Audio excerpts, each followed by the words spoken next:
little high.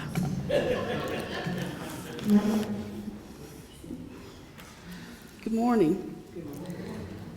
My name is Amy Pitzer, and I am the Director of Communications here at Concord, but I'm also a member of our governing board, and that's the role that I'm in here today. I want to thank you all for coming today to honor and celebrate the memory of Vane Colby. Just as he was an important part of your world, he was a vital part of the Mountain Lion family. When he was a student at Concord, Vane was well known and respected as a fellow classmate in the communications department and as a fraternity brother. But many also knew Vane as a student worker, serving and entertaining everyone who brought food at what was then called the South of Sicily. Vane radiated joy to everyone around him. At that moment in his life, Vane fell just a few short credits of graduation. But his joyful pursuit of life, both on the stage and in the community, many years to follow his time spent at Concord, amount to more experience than a college course could offer. This degree is a physical reminder of the hard work, sacrifices, and dedication he had in all aspects of his life. Vane was blessed with gifts, and those gifts have enriched your lives and those lives in the Concord community. Out of loss, communities come together to remember the good and to call back on the successes Vane achieved. Dr. Boggess, on behalf of the Board of Governors, the faculty, staff, and students of Concord University, I am pleased to announce that Vane Jamison Colby will be awarded the degree of Bachelor of Arts in Communication Arts posthumously.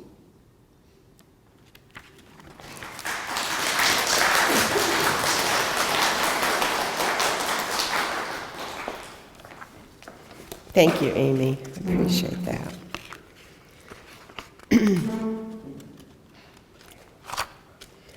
Concord has, for many years, been well known for being the university that cares.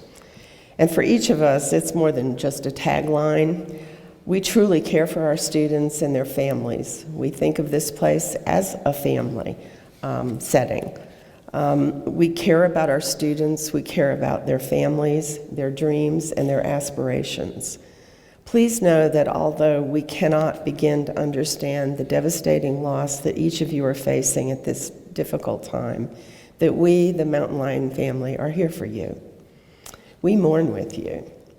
We hope that this small acknowledgement of your loved one's achievements brings some comfort to you, and then when you look back at the time they spent here on the Campus Beautiful, that it will bring you a warm feeling knowing that their goal was realized.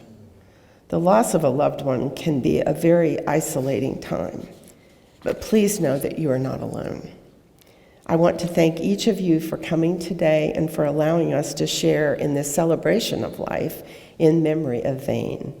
At this time, I would like to invite you to come up, any of you who would like to share a memory or to express condolences, and I welcome you to do so.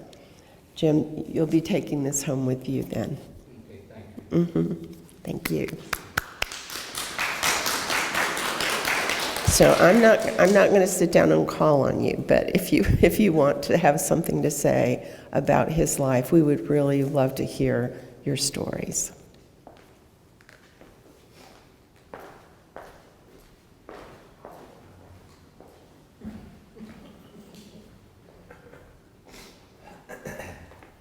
I'll get the ball rolling.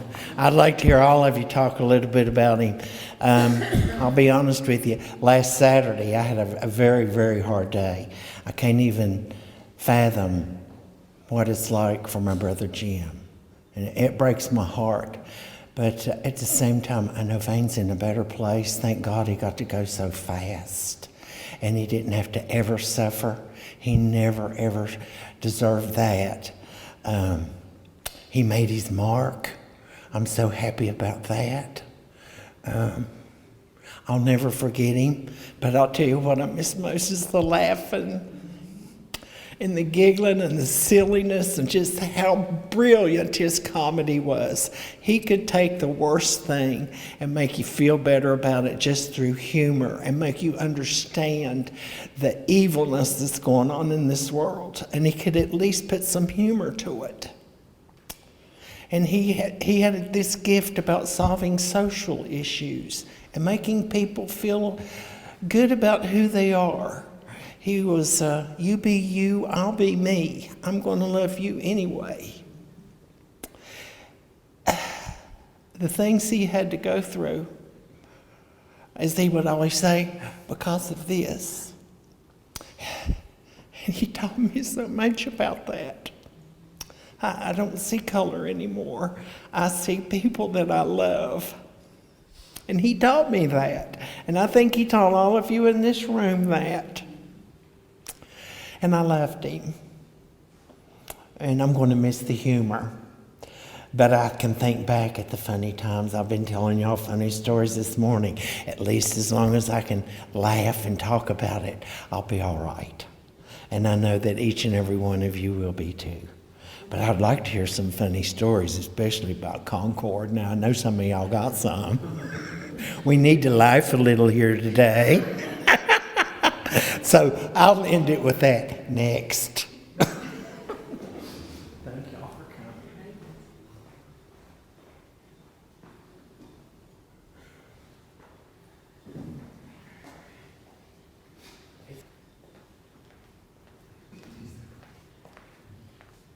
Uncle Vane was just a lovely person. He was full of laughter, joy, but he would check you sometimes. He would be like, April, girl, don't do that. You know, he taught me the work ethic. He used to be like, you were lazy company, Don. I'd be like, but he just was loved by family. You know, he just was just a lovely person. And he could tell some stories about Concord. He loved his alma mater. Oh, man. He used to be like, when my daughter got accepted, he was like, Ashante, because he never called her right, Ashanti. He'd be like, Ashante, you're going to love it over here. You're going to follow in my footsteps. So, you know, we're just glad that he got honored and he's watching from above.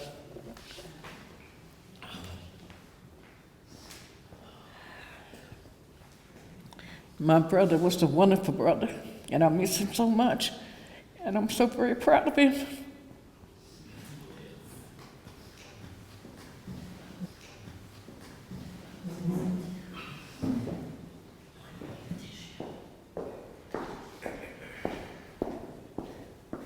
We'd only, I don't know if I can do this. We'd only been acquainted with Vane a couple of years, Vane and Jim, and we were just, Frank and I were just, I told him yesterday, we were on the cusp of the most beautiful friendship because we were getting closer and closer to Vane and Jim, but we still got our Jim, and we're still going to be with Jim and kayak with Jim and have fun with Jim, but Vane was just so special. My gosh, what a human, what a light in this world. The last time we saw him was at Skip and Thomas's house, and Vane told me I was beautiful. And we sat and talked anytime we went to dinner. I always tried to sit next to Vane, didn't I, Jim? I always scooted Jim over so I could sit next to Vane, sit between them. And the last time we served at church when Skip was running, and Vane had this joke, liar, to Skip, liar. And Vane would text me with all these liar memes and all this stuff, and he was just such a wonderful, wonderful person. I know you guys knew him a lot longer than I did, and I know how much you loved him. We did too. He's part of our family too. Thank you for letting us be part of your family.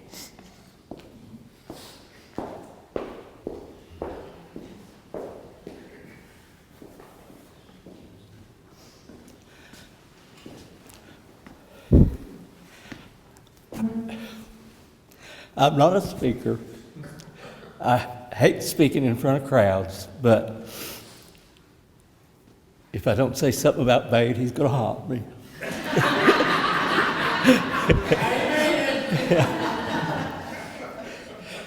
He was my rock.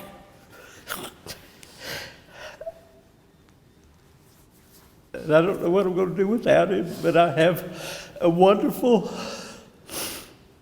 wonderful group of friends and family that support me. And I'm going to make it through this. Vane would want this.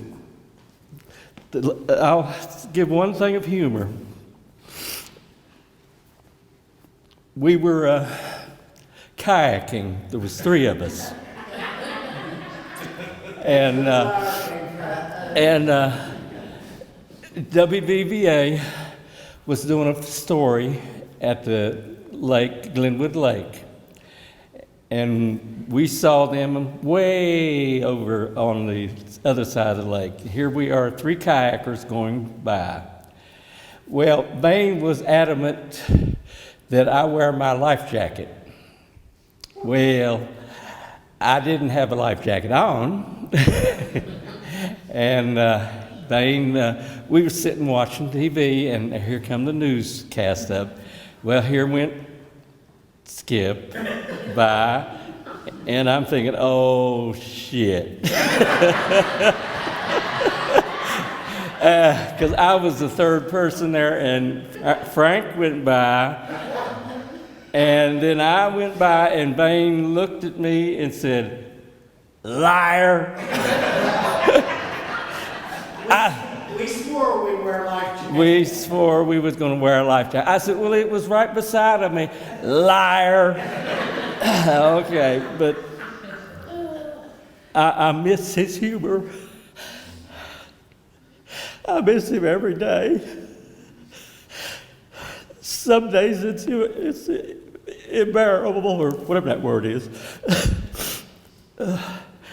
But like I said, I've got a wonderful family that's helping me through this, and wonderful friends. And I know he would want me to go on and not dwell in his death, but it's going to take time. And I know everybody loved Vane. I loved him. We were together 26 years. I could wish it was 26 more, but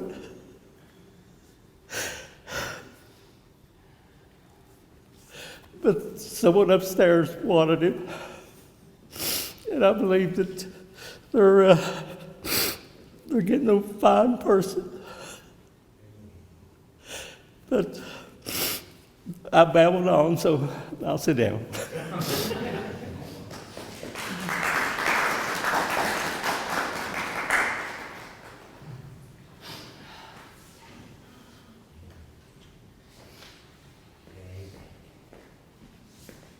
Well, I'm not a public speaker either. I don't like this, and I guess I'm getting tugged by Vane to stand up here. And I met Vane my first year at Concord in '88, and he was a friendly face, welcomed me and my group of college friends, and we had a ball. I won't tell all our dark secrets, but we had a good time. So I can't tell them all, disclose them all, but I surely love Vane, and I'm going to miss him, and we remain friends, and he's like family. He is family. So I just wanted to say I'm patty cake, and he always called me patty cakes, and he always laughed, but I'm going to miss Vane and our time at Concord, and Jim, I'm here, I'm local, I'm here for you. I love you. Love you.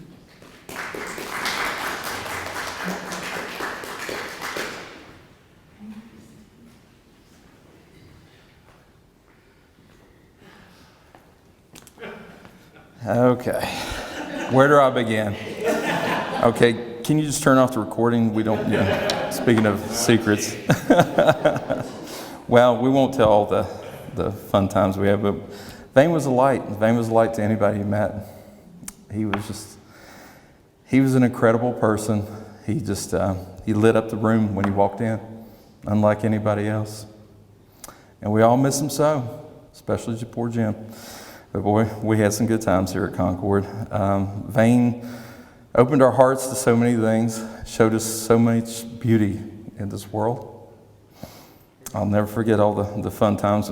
One funny little story I remember, Vane's neighbor's son. He just loved Vane, just thought he was the neatest guy, and he called him Uncle Vane.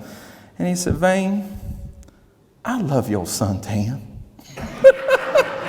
It was the cutest, and Vane looked at him and just said, thank you. It was the cutest and sweetest, most innocent thing I've ever seen in my life.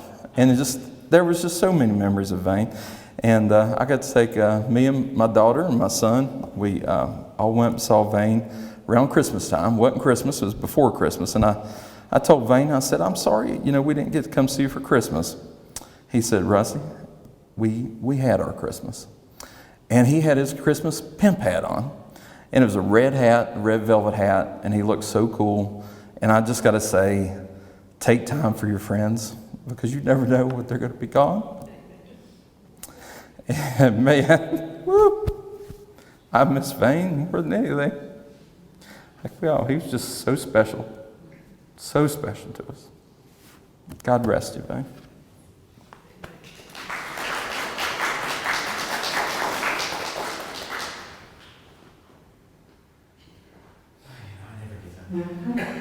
This will be your first time I've just thought.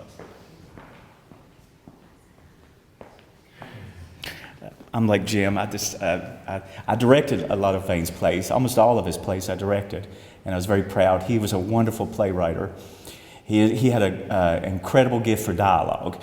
Some place you go to and it doesn't sound like people are actually really speaking to each other. It sounds stilted. His dialogue was so wonderful, and you really felt like these people were on the play. They were really speaking to each other in a genuine way. But I just have two stories. One is a funny story, and one is truly what shows Vane's character. The funny story is that a group of us, we were at a hibachi grill, and we were all sitting around.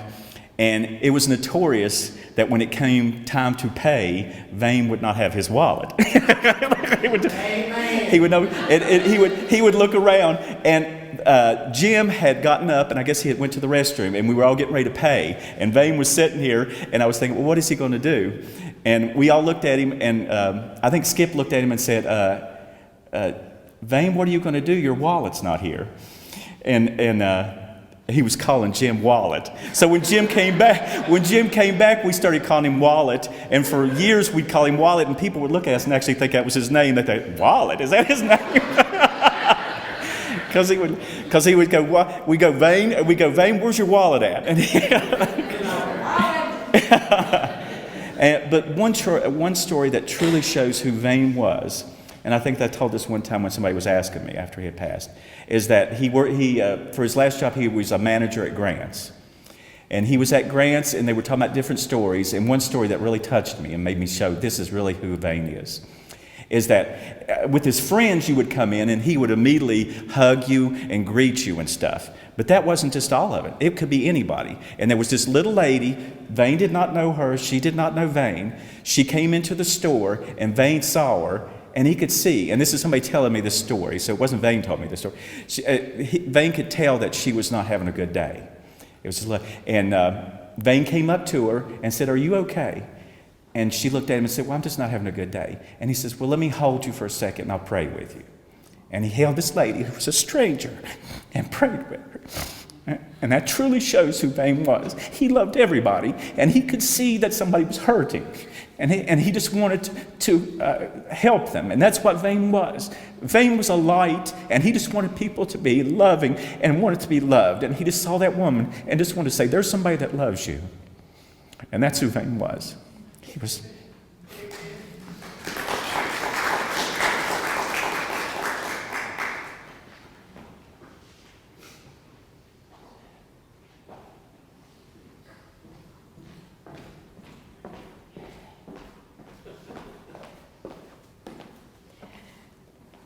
Well, I'll just say I'm just truly honored and blessed to even be in the presence of today to give him this award that he deserves. I met Vane whenever I came to Concord, and he and my brother were roommates. I don't know if you probably heard him say anything about Harold. Yes. Okay. They were roommates in college, so there was always something going on in the dorm rooms or in their apartments, wherever they were. When I first met him, he was just such a light. He exudes so much potential and just lit up a room wherever he went. And he always made you feel special. Always made you feel special. There was like 8 of us, you know, including Patty Cake. There's like 8 girls. And he always called us his girls. We were his girls. And no matter what went on, he always had to be with his girls. So I remember one day, and I think it was like maybe a year, when we had our, one of the girls had our 50th birthday party. So we were up in the cabin, and Vane and Jim were at home. You might remember the phone call. So we decided, you know what? Let's call Vane and see what's going on, him and Jim. So we gave him a call. You would thought that we hung the moon, stars, and everything else. He was so happy to get that phone call. Oh my gosh, it's my girls, it's my girls. And he just lit up. You could hear him on the phone. And we just sat there and just talked. It's like he was at the occasion with us, how much fun that we were having. And then anytime we come into town, especially for homecoming or anything like that, we always call him. And they'll meet us out, you know, to have to eat and everything. But he was just such a special person, such a special person. And he has so many talents that he gave everybody. He never met a stranger, and he always made you feel like you were part of his family. That's just the type of person that he was. I miss him dearly, and my heart goes out to the family, and my heart goes out to you, Jim, too. And I just want to say, he is a blessing, blessing, blessing, and he leaves his mark on this world that can be undetermined. Okay.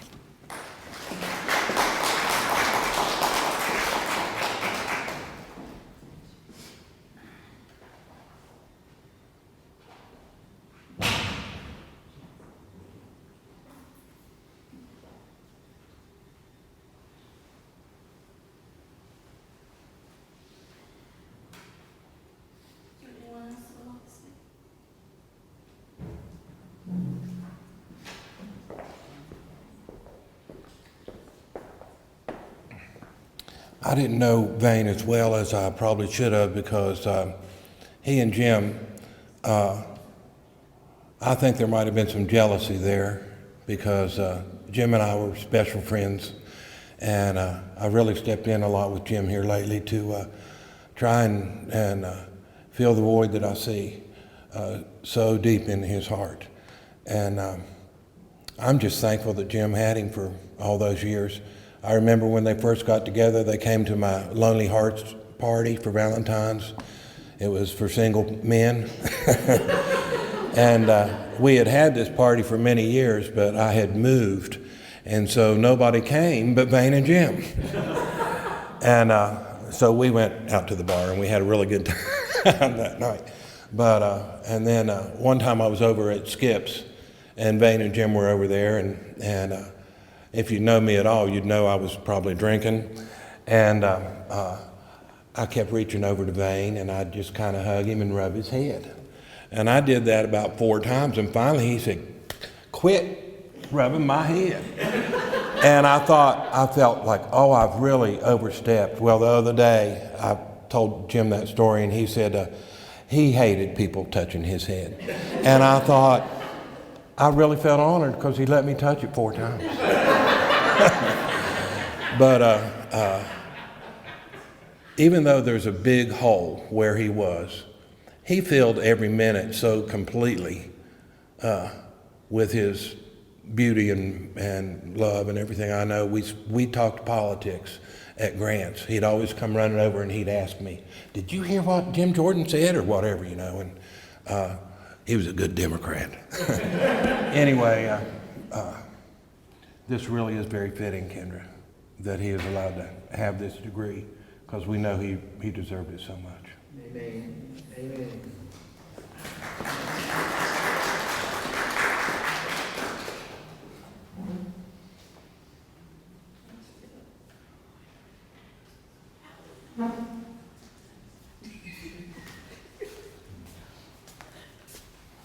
My uncle was a great person. him and Uncle Jim took my dad in when he was on dialysis and took care of him. They made that home for him, and that was my uncle's best friend. And I missed him so much. But we all gonna be strong.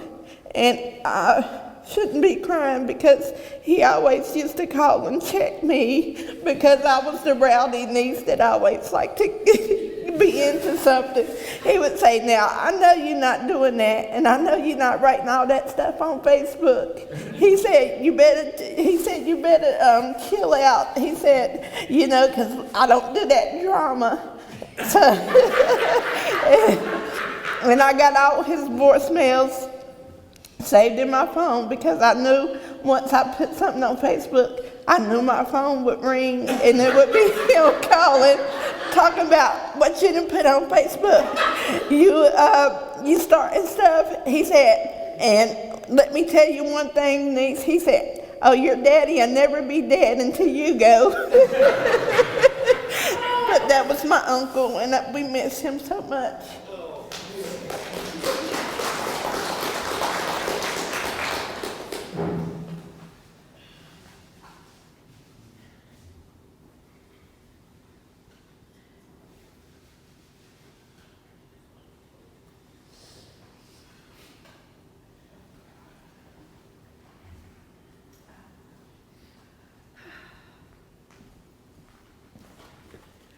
I don't do this very well, but I'm going to tell you something about Vane that is extraordinary. Let's see. The first time I saw Vane's name was on a playbill, and it was one of the Pearls early on, and I was brand new to Princeton, moved here from Atlanta. Backstory. My husband worked for Tyler Perry in Atlanta, building sets and props for Tyler Perry's productions. I've been on that backlot. It's like extraordinary. Tyler Perry is extraordinary. So my husband, Jim, and I go to the Chuck Mathena Center and we see, I don't know, Skip, what was the first Pearl? Passing a Pearl, that was the first one. And I'm sitting in the audience and we watch the first act. And I'm looking at the playbill and I'm thinking, who is this Vane Colby guy? Did he write this? I said, this is extraordinary. I turned to my husband, Jim, who knows Tyler Perry, and I said, I think this Vane Colby guy is like Princeton's Tyler Perry. And Jim said, I think he is. I said, oh my gosh. I said, he's going to be making movies. We're going to see Passing a Pearl, Vane Colby, in the theater. There's going to be a movie. And Jim said, yeah. I said, are you going to go back and are you going to make the sets? Are you going to make the props? Are you going to make this happen? He said, yeah. So I'm telling you, Vane's talent was bigger than what we see here. I wish he had 26 more years to rock it out there in the stratosphere, because I'm telling you, Vane Colby was our Tyler Perry. He was our Tyler Perry, really and truly. Second story. So beyond that, I met Vane. Vane and I would talk, would laugh. One night, I stumbled into Grant's about 8 o'clock. It had been a long day. I hate going in the grocery store when I'm tired and grumpy, but I was tired and grumpy. So I do my thing. I pick up whatever items I needed. And when I turned around, there was Vane at the cash register. I'm telling you, just seeing Vane at the cash register changed my whole attitude. I left Grant's a happy camper just because I saw Vane. He rang me up. Just because Vane rang me up at the cash register, I went home a happy camper. That was the Vane effect on all of us. You just saw him, and you were happier for it for the rest of the day. Yes. Bless his heart. We love Vane.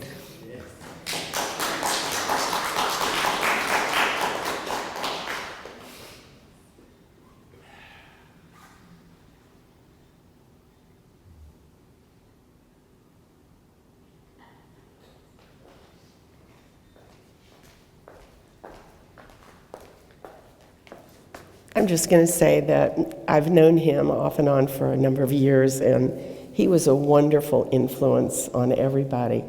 But as I listen to all your stories, I have to think how wonderful it would be to be that person who you could fill this room with, and everyone would say, he was a light. He lifted me. He made me feel better. He made me happy.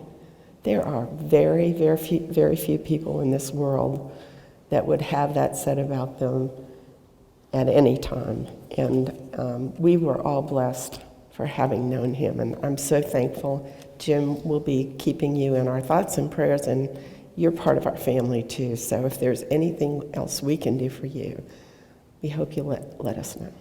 Thank you. Mm-hmm.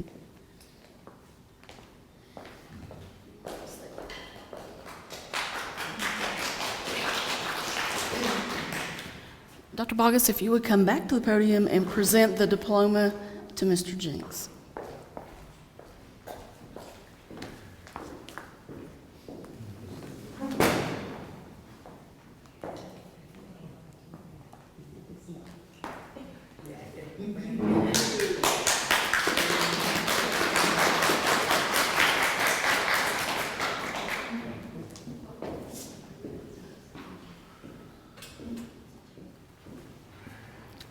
Thank you all for coming today. We appreciate it. I know Vane would appreciate it. I just want to say too that I was lucky enough to be employed here when Vane was a student here, and I have nothing but good memories of Vane. And he was a vet, and I know a lot of people don't know that about him, but he was, and he was very proud of that. Amen. He was very proud of that, as he should be. But I remember, we had one good place to eat back then, and it was called South of Sicily, as we said earlier. And everybody hated the cafeteria because it was always, guess what kind of meat this is, and that's just the way it was back then. We have a really good cafeteria now, but South of Sicily was the place to eat, and I think a lot of that was because of Vane, because he entertained every single person that went through that line, me included. And just little things that he would say that would just brighten people's day. He never called me Amy. He always called me A. And he'd say, "Looking good today, Miss A." And then the next person he'd come by and say, "You just need a smile. Let's get a smile out here." He was always that light that all of us have been talking about today. Vane was a wonderful person, and I know that God is using him some special way. Amen. But we do thank you all for coming out today. If you'd like to have some pictures, we do have Lindsay here to take pictures that you all would want, and we'll find a way to get them to you. So thank you all for coming today.